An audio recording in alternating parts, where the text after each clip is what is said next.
And so, Sharon, are you ready to chat with our visitors, supporters, and donors? Well, good afternoon to all. Especially welcome to our visitors that are here and our online folks that are listening to us. Today has been busy. I am actually out of breath. We have been working pretty hard to get things prepared here.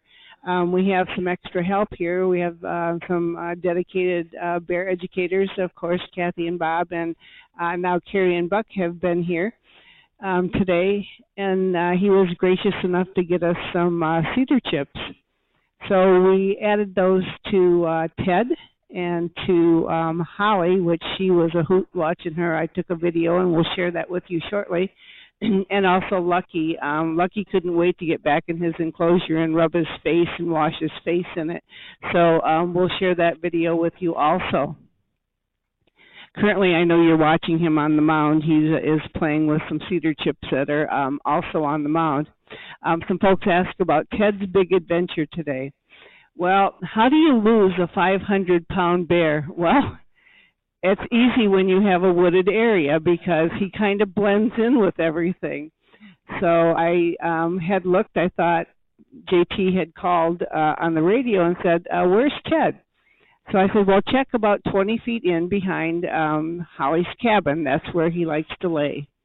Well, she checked and he wasn't there. So then I went in and I looked around and back and I didn't see him. We went up near Lucky, didn't see him. So then JT and I did a walk around in the enclosure. We started at the back of the pond and then walked towards the inside, going towards the deadfall, and then doing some bear paths that are available to us, because if you don't use a bear path, you're going to get lost in there yourself.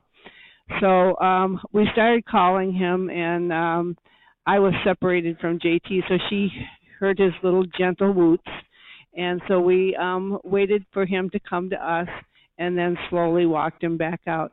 You know, it's pretty deep in there, and when you're a big bear, sometimes you get a little bit lost. So, and it's pretty hard to move those legs across some of the stuff that the bear, Lucky, Holly, and Tasha break down back there. So he took his time, and he worked his way to us. And once he got to where we were, we just slowly walked with him back to the path, and then he had to take a little break, and we waited, and then we walked him, and we let him in the man gate so he didn't have to walk all the way around the to the bear gate. Now, if that's not looking out for your older bear, I don't know what is. So sometimes Ted likes to take a shortcut and go in that way. He is just such a beautiful ambassador bear here that we do everything in our power to, one, let him be a free bear and walk around the 2.5 acres if he wants to. But when he's missing for too long, then we go looking for him and help him find his way back to where he's supposed to be. Not that he probably couldn't within a day or so, but we want to make sure that, you know, he's back on time for lunch and dinner and all the things that our bears get here. If you've been watching Tasha at all, we gave Tasha, we're trying an experiment with a couple of the hard water balls that were here, and we put some holes in them and then added some treats inside. Well, it didn't take her long to figure out if she pounded on it, she could get the treats out, which she was doing.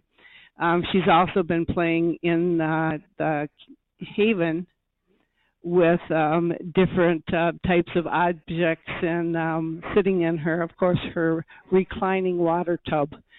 So we'll talk more about that later with the question and answer. So I just wanted to give you an update. Ted's cool. He's back in his den and enjoying some cedar that we put in there for him.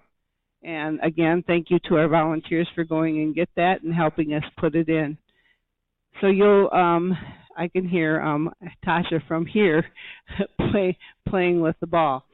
So we're going to sign off for now. I'm going to give this back to JT, and we'll be back with you at 4:30. Thank you for listening.